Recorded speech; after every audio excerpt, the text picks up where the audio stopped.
L'Ancien Testament laisse deux questions ouvertes, au-delà de toutes les pierres d'attente que nous avons déjà décrites.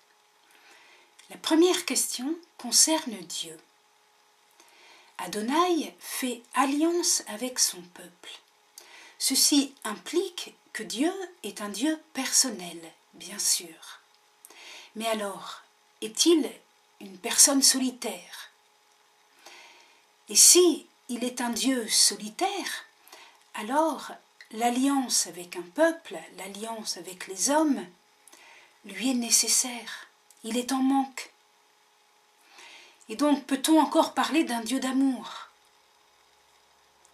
Il ne fait qu'accomplir ce qui lui manque.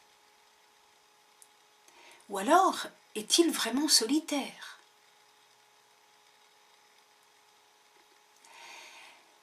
Alors, devant cette question, Aristote, un philosophe grec, qui a été le précepteur d'Alexandre le Grand, a choisi de penser qu'il existe un être suprême, mais que cet être suprême n'est pas un Dieu personnel. C'est une cause première, c'est un principe. Ce n'est pas un Dieu personnel parce que ce serait pas beau, un Dieu personnel, solitaire, égoïste. Devant cette même interrogation, les philosophes stoïciens ont trouvé une solution à mi-chemin. Ils ont parlé de la providence divine. Donc Dieu n'est pas égoïste. Il s'occupe du monde avec sollicitude. Seulement, très vite, cette découverte de la providence divine les a conduits au monisme, c'est-à-dire une confusion entre le cosmos et Dieu. Autrement dit, Dieu est le monde, EST. Dieu se confond avec le monde. Autrement dit, ce n'est pas Dieu. On parle simplement de divin. Mais dans le stoïcisme, il y a un principe d'unité qui fait que la matière, l'esprit et le divin, c'est tout un, c'est la même chose. Donc on ne peut pas comparer cela avec la révélation biblique. Alors, dans la révélation biblique, la question sur la solitude de Dieu reste ouverte et cependant, il y a une ouverture en beaucoup de passages. Tout d'abord, l'idée de providence existe bien avant que le mot ne soit utilisé dans la Bible. Dès lors que Dieu dit à Moïse « J'ai vu, j'ai entendu la plainte de mon peuple et je descends pour le délivrer, le conduire dans une terre vaste et plantureuse », il y a une providence. Il y a une providence dans la traversée du désert, il y a une providence chaque fois qu'un prophète est suscité. Et alors, le mot providence va entrer dans la Bible, dans le livre de la sagesse, chapitre 14, le livre de Daniel, chapitre 6, le deuxième livre des Maccabées, chapitre 4. De plus, dans la Bible, l'approche de l'unité de Dieu n'est pas abstraite comme chez les Grecs. Nous avons dans le premier récit de création, Genèse 1, Dieu dit « Faisons l'homme à notre image », c'est un « nous ». Tiens, alors il n'est pas solitaire, il dit « nous ». Et quand Abraham reçoit la visite du Seigneur, c'est une manifestation à travers trois personnages qui en même temps sont désignés en disant « il », pluriel, singulier, on s'y perd, on ne sait pas très bien. Genèse chapitre 18, versets 9 et 13. Et puis la Bible a adopté parmi les noms divins le nom de Elohim. Elohim, c'est un pluriel, c'est donc un foisonnement de vie. Et encore, dans les écrits plus tardifs, les livres de la sagesse, le livre des Proverbes, chapitre 8, verset 9, Dieu engendre sa propre sagesse. Il profère sa parole dans le livre du Siracide, verset 24. Il manifeste son esprit. Autrement dit, là aussi, est-ce que ce sont des attributs divins? Est-ce que ce sont des personnifications? Est-ce qu'il y a un pluriel en Dieu? Il y a une question qui reste ouverte.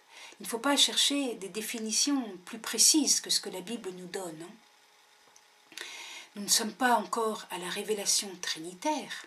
Cependant, il y a une ouverture au mystère de Dieu qui est certainement une préparation à l'accueil de la révélation trinitaire.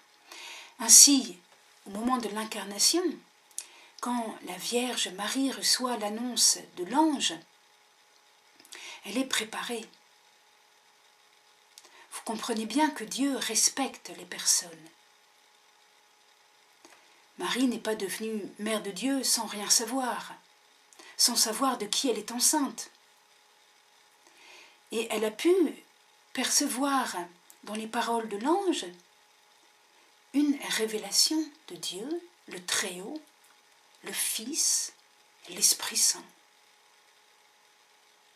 Alors c'est encore entouré de mystères. La seconde des questions auxquelles l'Ancien Testament ne répond pas, c'est une question sur l'homme.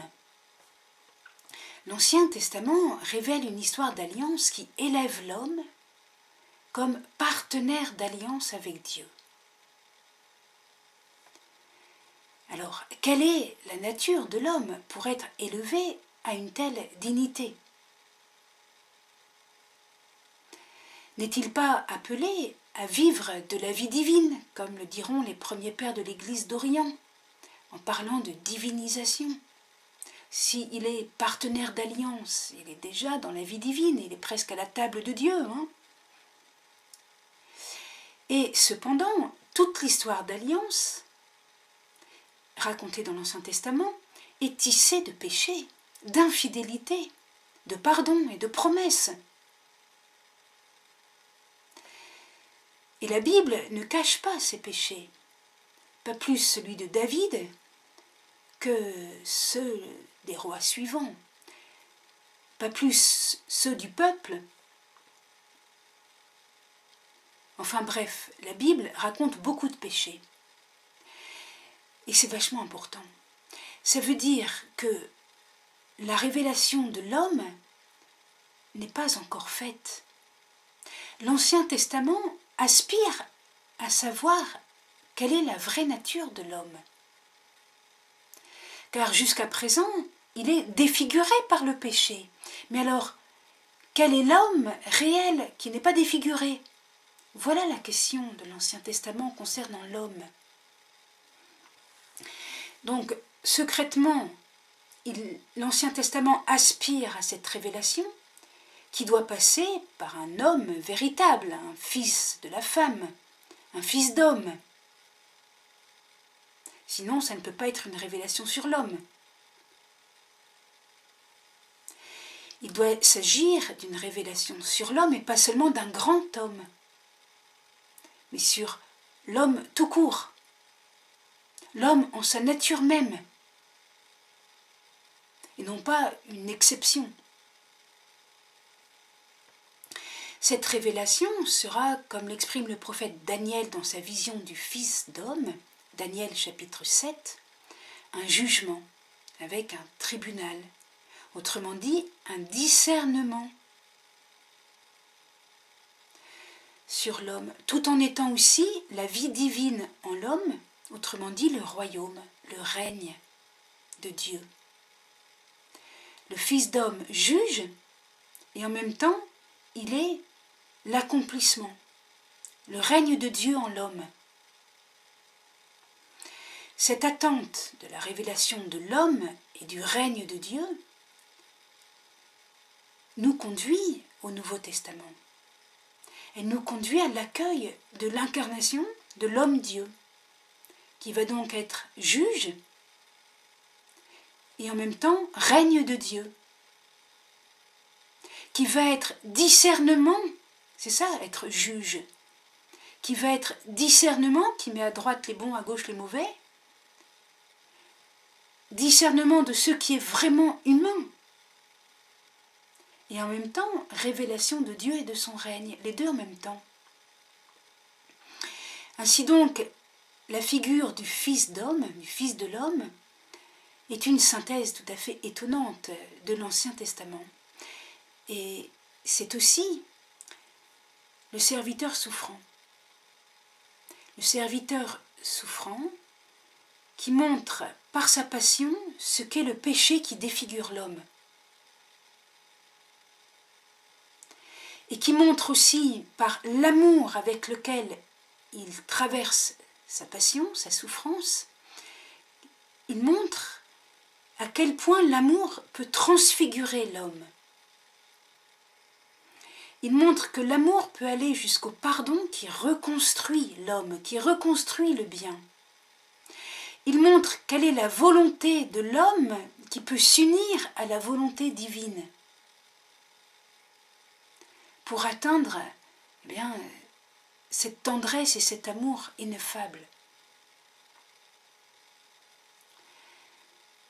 Nous avons donc une attente de la révélation de l'amour, l'amour qui est toujours créateur et qui doit arriver jusqu'à recréer l'homme, réellement homme, puisque jusqu'à présent on ne connaissait que l'homme défiguré par le péché. Alors, Marie de Nazareth a été préparée par ces images de l'Ancien Testament et par cette question restée ouverte. Qu'est-ce que l'homme ? On ne connaît que l'homme défiguré par le péché. Oh, elle ne se regardait pas elle-même pour dire « Ah bah, il y a l'Immaculée, c'est moi ». Elle se regardait peu, puisqu'elle était tout amour. Et donc, elle attendait ce Fils de l'homme, annoncé par Daniel. Et certainement que les différentes pierres d'attente de l'Ancien Testament l'habitaient, la construisaient, qu'elle les méditait, qu'elle les rapprochait les unes des autres, puisque l'évangéliste Saint Luc nous dit qu'elle méditait toutes choses en son cœur. Elle méditait donc aussi avant l'Annonciation, en rapprochant les différents textes de l'Ancien Testament, les différents oracles, les différentes visions,